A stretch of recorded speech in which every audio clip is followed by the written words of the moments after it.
Shalom Bipro, tema kita Eva pada sepanjang minggu ini berbicara tentang respon yang benar. Setiap manusia hari-hari ini mengalami namanya persoalan dan masalah. Dan saudara harus ingat bahwa setiap kita mengalami masalah, ada satu hal yang harus kita ingat adalah respon kita harus benar. Kalau kita respon kita benar, maka hasilnya pasti baik.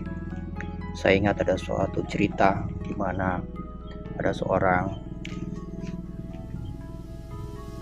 penjaga sekolah yang hari-harinya dia bekerja seperti biasanya menjaga sekolah, membersihkan dan segala macam.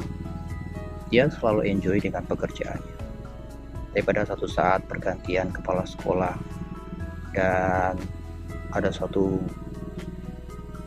peraturan yang membuat dia harus keluar dari pekerjaan itu, ialah semua yang bekerja di sekolah harus bisa membaca dan menulis.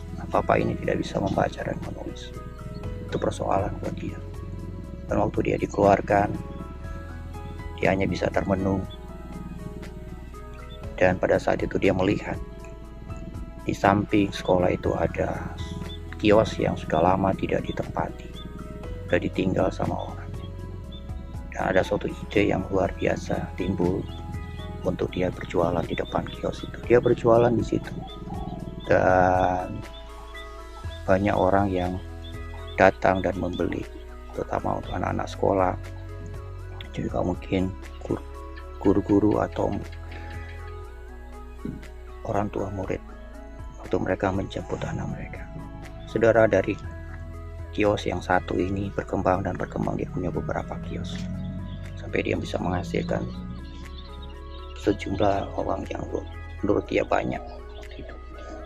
Dan pada saat itu, singkat cerita, dia menaruh uangnya itu di bank untuk ditabung.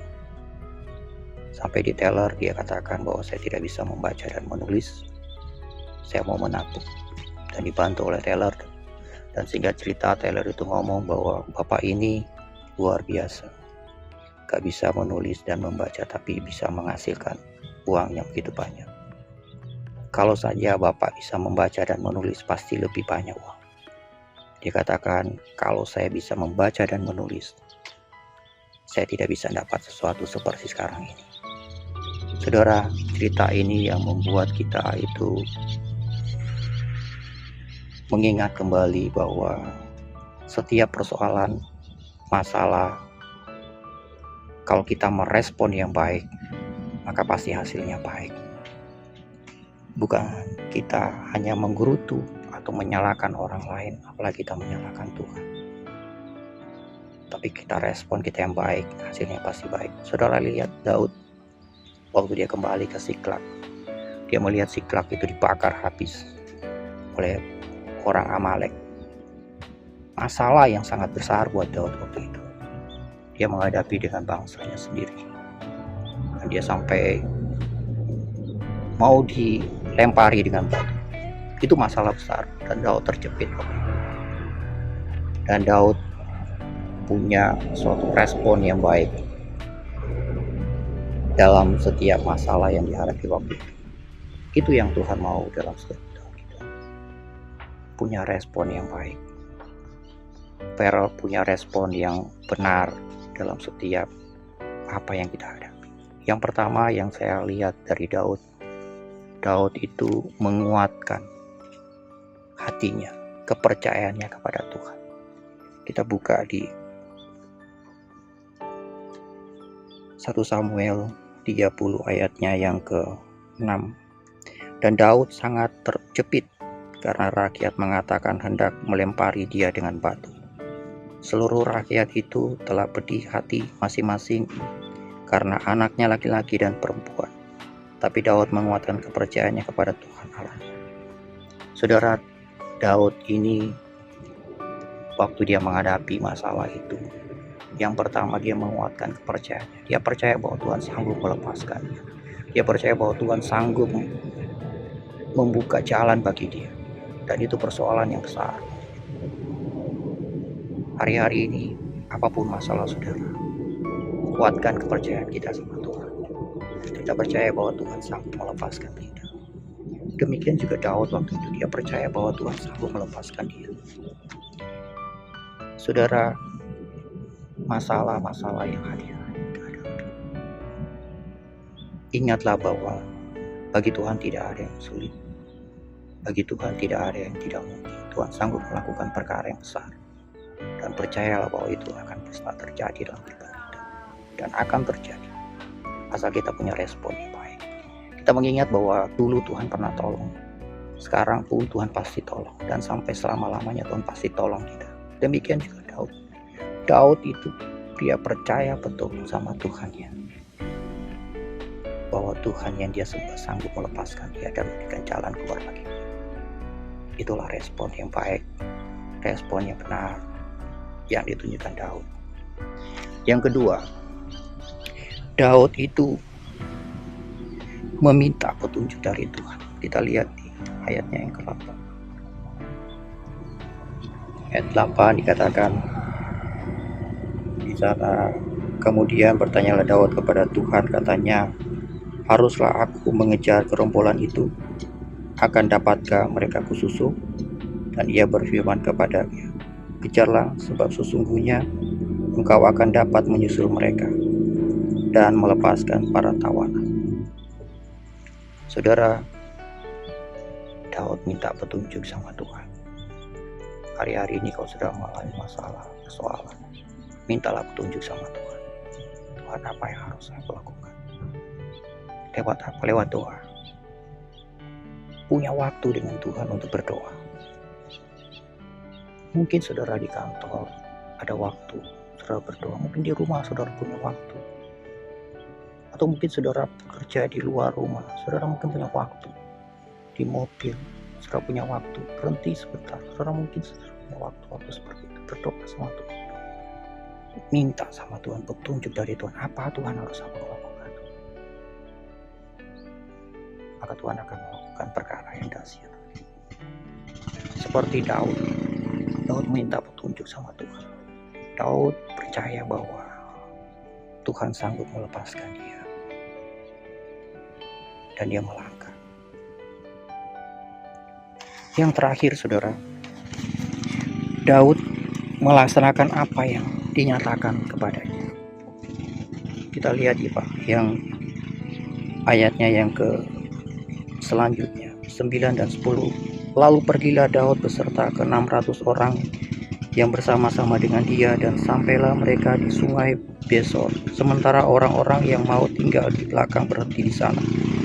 Maka Daud melanjutkan pengejaran itu beserta 400 orang, 200 orang yang telah lelah untuk menyeberangi sungai Besor itu berhenti di sana. Saudara, Daud setelah minta petunjuk sama Tuhan, dia mengejar, dan Alkitab berkata Daud bisa mengejar orang Amalek. Saudara baca terus kisahnya, saudara. Daud tidak tahu dia harus pergi kemana waktu itu. Dia mengejar, dan di tengah jalan dia ketemu dengan orang Mesir, budak dan orang Amalek. Dari situ dia dapat petunjuk di mana orang Amalek berada. Dan Daud bisa mengejar mereka. Dan bisa Tuhan serahkan orang Amalek kepada Daud. Saudara, hari-hari ini kita mengalami persoalan. Hari-hari kita mengalami masalah. Belajarlah dari Daud. Daud menyerahkan dan Daud percaya sama Tuhan. Menguatkan kepercayaannya kepada Tuhan. Dan Daud meminta petunjuk. Setelah itu Daud melangkah. Bukan hanya berdoa, tapi melangkah. Mungkin hari ini kita berkata, gimana caranya kita mau melangkah? Setelah kita berdoa, saudara, lewat kebenaran firman Tuhan, saudara baca setiap hari. Firman Tuhan ini adalah jalan yang seringkali Tuhan bisa pakai. Setiap hari saya di jalan, Alkitab ini selalu menemani saya setiap hari di mobil saya. Dan kalau saya berhenti di satu tempat, saya baca. Saya rindu Tuhan, saya berdoa waktu itu, saya rindu Tuhan, saya punya usaha yang lain lagi. Sekarang ini omset turun. Emang ada order yang masuk, tapi turun banyak. Tuhan, saya rindu punya suatu usaha lagi. Apakah itu terjadi? Langsung terjadi. Tapi situ kerinduan saya belajar, saya tahu bahwa Tuhan sanggup melakukan segala perkara yang tidak mungkin bagi manusia itu mungkin bagi Tuhan. Dan satu saat istri saya pesan face. Dan waktu saya lihat barangnya, Tuhan kasih hikmat buat saya. Ini bisa dikerjakan, ini kamu bisa. Saya bilang, Tuhan, saya bisa saya buat.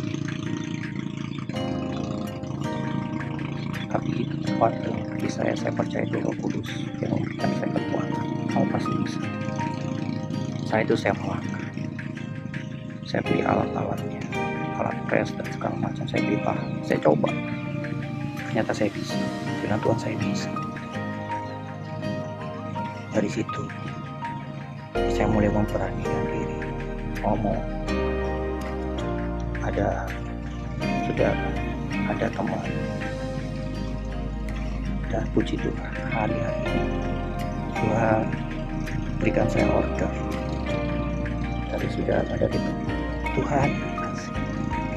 Dari sini saya melihat bahwa Tuhan bisa kerja apa aja yang tidak bisa kita pikirkan.